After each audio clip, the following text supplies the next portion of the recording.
主包家里的哈基坛居然饿到这个地步了吗？都开始吃同事了，而且被吃掉的这条身价不菲，是来自东南亚的细团图仪，就只拍了这么3张图片就匆匆离去了。现在出来打猎了。其实主包是钓鱼高手，只是这几天刮台风，所以没法出门。今天顺便出门测试一下用扎带整的这个棉斗之字狗的蛹子怎么样？感觉扎带太软了，有点不太行。尼玛的！你们说的台风后狂口原来是真的，只不过没说是鱼，而是蚊子。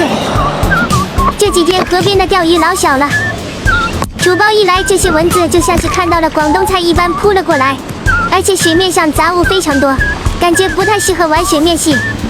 端午节不是早就过了吗？怎么还一直划龙舟啊？总算有白条哥给了一口，自动放流了。今天也不算空军了。主包又用捡来的米诺玩了一下，结果一个翘嘴都跟到岸边了，却没咬。